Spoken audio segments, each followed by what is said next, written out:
Hezbollah की तैयारी काफी खतरनाक है। अभी आप कहेंगे कि रजा भाई कल आपने कहा था कि हिजबुल्लाह 2 से 3 किलोमीटर पीछे हटा है और अब आप कह रहे हैं कि हिजबुल्लाह की तैयारी खतरनाक है। तो याद रखिएगा, ये हम अपने मोदी जी की तरफ पेट से अपने मन से नहीं कह रहे हैं, सारी खबरें रिपोर्ट के आधार पर हैं। दोस्तों, वो कहावत सुनी है ना, जब शेर पीछे हटता है 2 कदम तो वो बड़ा खतरनाक हमला करने के लिए पीछे हटता है। यही कॉन्सेप्ट आप हिजबुल्लाह के लिए भी अप्लाई कर सकते हैं, क्योंकि अगली रिपोर्ट कुछ इसी तरह की है। आपको बता दूं कि ये देखिए, इजराइल का अखबार क्लेम कर रहा है, क्योंकि लेबनान के अखबार ने ये लिखा है। लेबनान के एक्सपर्ट और अखबार ने, लेबनानी अखबारों ने लिखा है कि हिजबुल्लाह इजराइल के अंदर तक, जहां तक अब तक घुसकर हमला नहीं हुआ, वहां तक घुसकर हमला करने का प्लान कर रहा है। हिजबुल्लाह के लीडर हसन नसरुल्लाह ने हत्ता की बयान में ये कहा है कि ये वो वक्त आ गया है और यही वो वक्त है कि जब हम अपने लेबनान के उन जगहों को आज़ाद करवा सकते हैं इजराइल से, जहां इजराइल ने कब्जा किया हुआ है, अपनी टेरिटरीज को आज़ाद करवा सकते हैं। साथ में हसन नसरुल्लाह ने यह कहा कि अगर सीधी जंग इजराइल के साथ खुल्लम खुल्ला आमने सामने लेबनान और इजराइल की होती है तो पहला बड़ा नुकसान इजराइल को उठाना पड़ेगा, यानी उसको नुकसान भुगतना पड़ेगा। एक्सपर्ट का मानना यह है, जो वॉर एक्सपर्ट हैं वो ये लिख रहे हैं कि हिजबुल्लाह की तैयारी बहुत मजबूत है। वो तो खुद अंतर्राष्ट्रीय प्रेशर की वजह से सामने से अटैक नहीं कर रहा था, सीधा मैदान जंग में नहीं उतर रहा था, लेकिन जिस तरह से हालात बन गए हैं, अब नसरुल्लाह ने अपना माइंड सेट कर लिया है कि इजराइल को बड़ी चोट पहुंचानी है। देखिए, दुनिया का जो सबसे बड़ा अखबार है अंग्रेजी, रियोटर्स डिजिटल अखबार, उसने ये लिखा है कि हसन नसरुल्लाह ने कहा है कि अगर इस बार इस वक्त हमने इजराइल को पलटवार नहीं किया, इजराइल पर हमला नहीं किया और जवाब नहीं दिया, तो इजराइल भविष्य में फिर लेबनान पर कभी भी हमला कर सकता है और वो करेगा। इसलिए हमें इजराइल से बदला लेना होगा। यानी इतना पक्का बयान हिजबुल्लाह ने दिया है, नसरुल्लाह ने, यानी वो पूरी तरह से जंग के लिए तैयार है। अब यहाँ बता दूं कि यह बात हकीकत है कि हसन नसरुल्लाह पीछे हटे हैं। हिजबुल्लाह 3 किलोमीटर पीछे हटा है, लेकिन वो खतरनाक हमले की तैयारी कर चुका है इजराइल के अंदर तक। अब ये टेंशन कितनी ज़्यादा बड़ी है कि यूरोपीय यूनियन के फॉरेन पॉलिसी के चीफ लेबनान पहुंचने वाले हैं। आज या आज शाम तक वो लेबनान की राजधानी बैरूत में होंगे और ईयू के फॉरेन पॉलिसी चीफ सिर्फ इसीलिए जा रहे हैं कि इजराइल और लेबनान की जंग आगे ना बढ़े। अब इजराइल की तरफ आ जाइए। इजराइल के डिफेंस मिनिस्टर ने कह दिया है कि अब वो समय जाने वाला है, वो समय खत्म होने वाला है जब लेबनान और इजराइल के बीच डिप्लोमेटिक बातचीत के जरिए मामले को हल किया जाए। अब मिलिट्री ऑपरेशन के अलावा लेबनान के ऊपर हमला करने के अलावा कोई और ऑप्शन हमारे पास नहीं होगा। मेरे दोस्तों, उधर हमास ने एक बड़ी जानकारी दी। हमास ने कहा कि इजराइल के ताज़ा तरीन हमलों में इजराइल के ही जो कैदी हैं, देखिए ये शख्स जो है, ये और इसके 2 बेटे जो हमास की कैद में थे, मारे गए हैं। यानी इजराइल के ही हमले में इजराइल के कैदी मारे जा रहे हैं। उधर आपको दूं ईरान से अपडेट, तो ईरान का हाल इस वक्त काफ़ी बुरा है। पूरा का पूरा ईरान इस वक्त सोग और गम में डूबा हुआ है। ताज़ा तरीन तस्वीरें देखिए। आतंकी हमले में अमेरिका और इजराइल के पैदावार ISIS ने जो हमला किया ईरान पर, उसमें 84 लोगों की मौत बताई गई है। घायल 300 से ज़्यादा लोग हुए हैं और तस्वीरें ऐसी हैं कि दुनिया को रुला रही हैं। पूरा ईरान इस वक्त गमगीन है। एक्सक्लूसिव तस्वीरें आपके सामने हैं।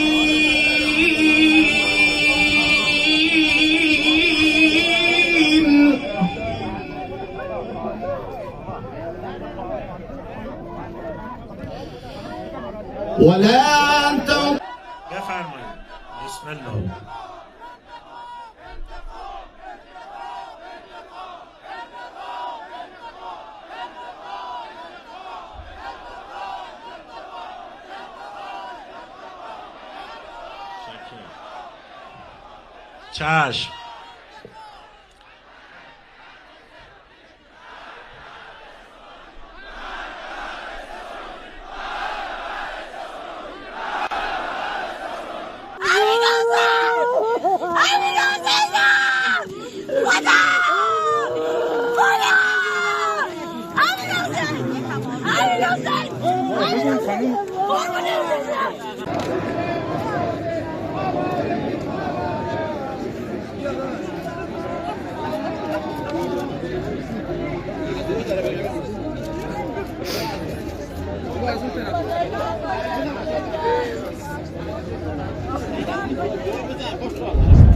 अल्लाह अकबर। मेरे दोस्तों, इसके बाद मस्जिद जमकरान में आप ये देखिए, उसकी गुंबद पर ईरान ने लाल झंडा लहरा दिया है। ये लाल झंडा है बदले का, कि हम अपनों के खून का बदला ज़रूर लेंगे। ईरान इस वक्त आग बबूला है, भले ही इस वक्त गमगीन है, लेकिन उसका गुस्सा साफ उसने दिखाया है लाल झंडा लहराकर मस्जिद जमकरान पर।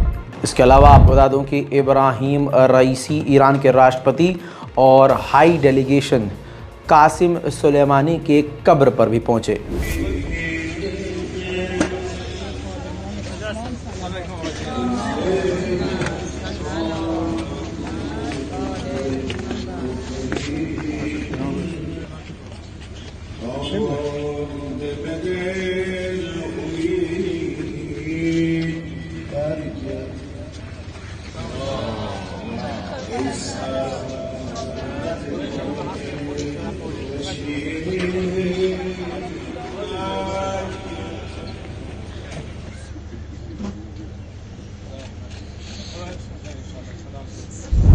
एक इज़राइल का सीनियर पत्रकार है, उसने काफ़ी लॉजिकल बात कही। उसने कहा कि 7 अक्टूबर के हमास के हमले ने इज़राइल को डीह्यूमनाइज कर दिया है, उनके अंदर की इंसानियत को मार दिया और खुखार बना दिया, और वो कत्लेआम कर रहे हैं।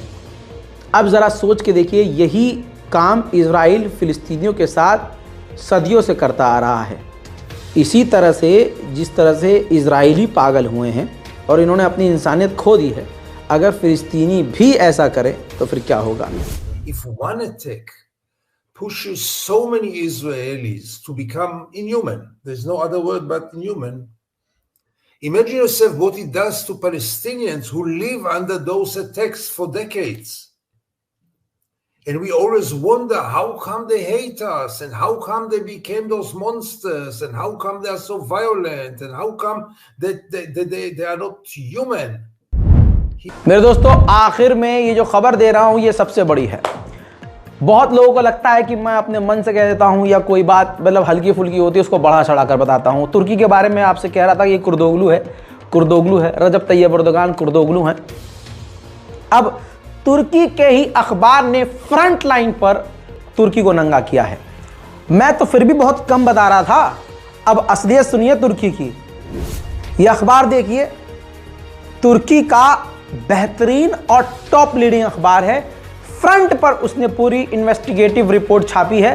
कहा है इसी दिसंबर, अक्टूबर से जंग चल रही है ना, अक्टूबर से कत्लेआम चल रहा है गाजा में, और दिसंबर ये गया है अभी। दिसंबर के महीने में तुर्की और इजराइल का 30% ट्रेड बढ़ गया है। अल्लाह अकबर। ये कौन कह रहा है? तुर्की का अखबार इन्वेस्टिगेटिव रिपोर्ट डाल रहा है और पूरी इन्वेस्टिगेशन के साथ आंकड़े छाप रहा है कि ये जो हमारी सरकार और रजब तैयब एर्दोगान हैं, ये इजराइल के बाइकॉट की बात करते हैं, और इसी दिसंबर के महीने में 30% इनका बिजनेस बढ़ गया है। और कहा यह जा रहा है कि $450 मिलियन से ज़्यादा तुर्की और इजराइल के बीच बिजनेस यानी ट्रेड हुआ है। अब बताइए क्या गलत कहता हूं मैं कि एर्दोगान से बड़ा दोगला कोई है नहीं। इस रिपोर्ट को शेयर कीजिए, इंतजार कीजिए हमारे अगले अपडेट का। जल्द आएंगे हम ताज़ा तरीन जानकारियों के साथ। जय हिंद।